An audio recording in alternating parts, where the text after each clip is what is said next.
اب اس جمعے کے بعد آئندہ انشاءاللہ رمضان المبارک کا جمعہ ہوگا۔ یہ بڑا مبارک مہینہ برکتوں والا چل رہا شعبان المعظم کا مہینہ۔ رسول اکرم صلی اللہ علیہ وسلم اس مہینے میں رمضان کا انتظار کرتے تھے۔ صحابہ کرام رضی اللہ عنہ اجمعین کے اندر آپ صلی اللہ علیہ وسلم صحابہ کرام رضی اللہ عنہ اجمعین کو رمضان المبارک کا جو بابرکت اور مبارک مہینہ آئے گا اس مہینے کے بارے میں اللہ کے نبی صلی اللہ علیہ وسلم روزانہ کچھ نہ کچھ ارشاد فرماتے تھے کہ رمضان المبارک کا مہینہ آ رہا ہے، اس کی تیاری کرو، اس کا انتظار کرو۔ اللہ کے نبی صلی اللہ علیہ وسلم دعا کرتے اللہم بارک لنا فی رجب و شعبان و بلغنا رمضان۔ اے اللہ ہمارے رجب اور شعبان کے مہینے میں برکت عطا فرما اور ہماری اتنی عمر کر دے کہ ہم رمضان مبارک کا مقدس مہینہ پا سکیں۔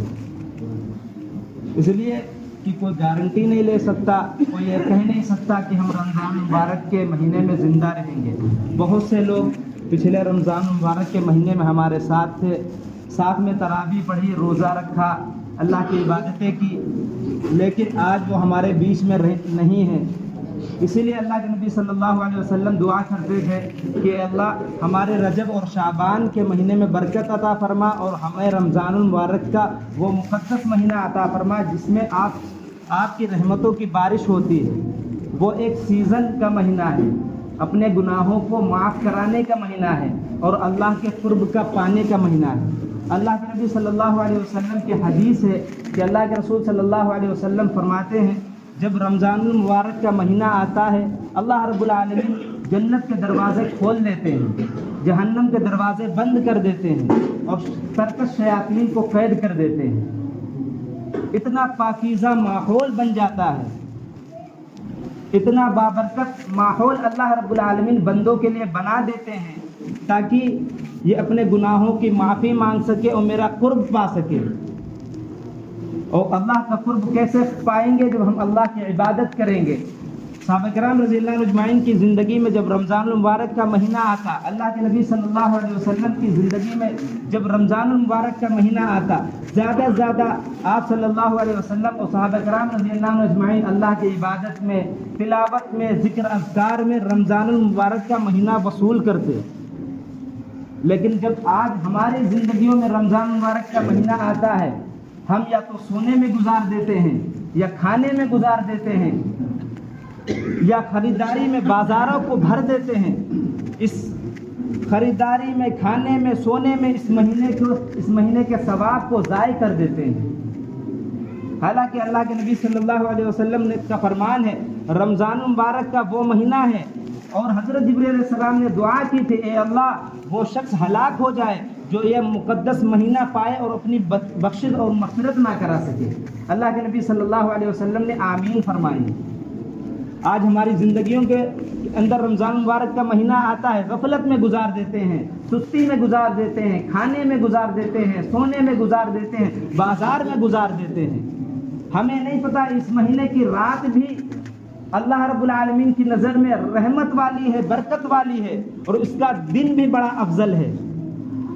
ہمیں آج سے ترتیب بنانی چاہیے کہ اپنے کام کو کم کریں یا آگے پیچھے کریں، اور یہ مہینہ یکسوئی کے ساتھ اللہ کی عبادت میں گزارے۔ پورا سال ہم کام کرتے ہیں، پورا سال ہم روزی کماتے ہیں، ایک مہینہ تو ایسا ہونا چاہیے کہ ہم بالکل اللہ رب العالمین کی عبادت میں، قرآن کی تلاوت میں، ذکر اذکار میں ہمارا مہینہ گزر جائے۔ ہو سکتا ہے اللہ رب العالمین ہمارے گناہوں کو معاف کر دے۔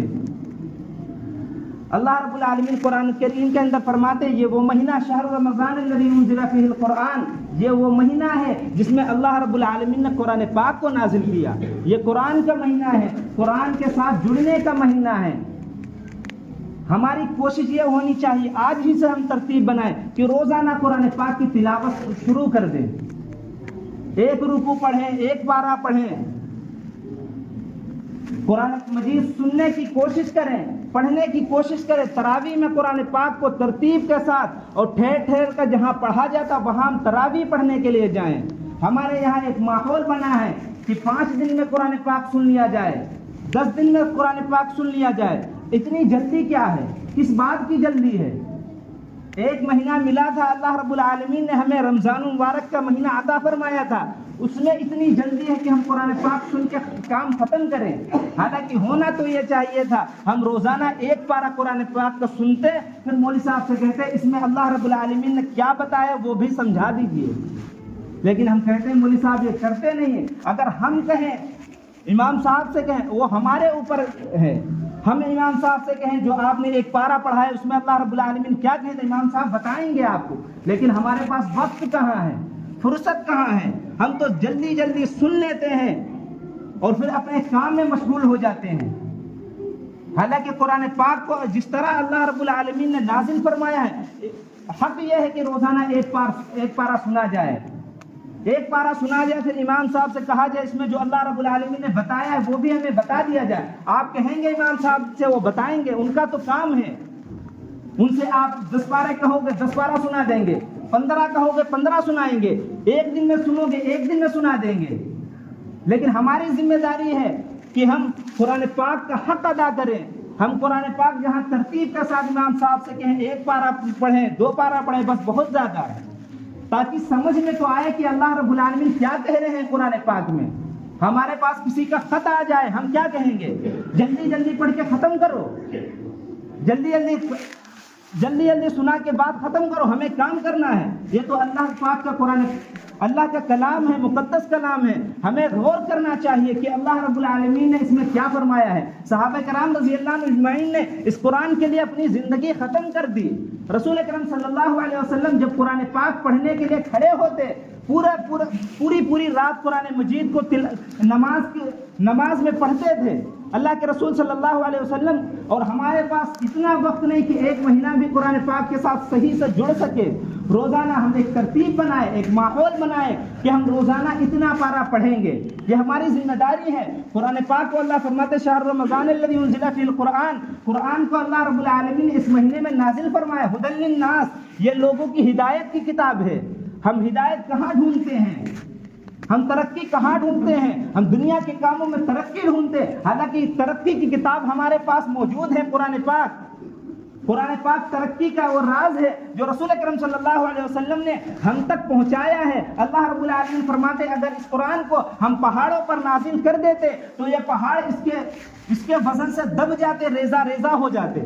یہ اتنا مقدس کلام ہے، ہم آج سے ترتیب بنائیں، ایک ماحول بنائیں کہ روزانہ قرآن پاک کو پڑھیں گے اور اس کو سمجھیں گے اور تراویح میں پڑھیں گے، اور جو رمضان المبارک کا مقدس مہینہ آ رہا ہے اس میں ہم سونے میں نہیں گزاریں گے، کھانے میں نہیں گزاریں گے، بازاروں میں نہیں گزاریں گے، بلکہ تلاوت میں، ذکر اذکار میں، نفل نماز پڑھنے میں اور صدقہ خیرات کرنے میں گزاریں گے۔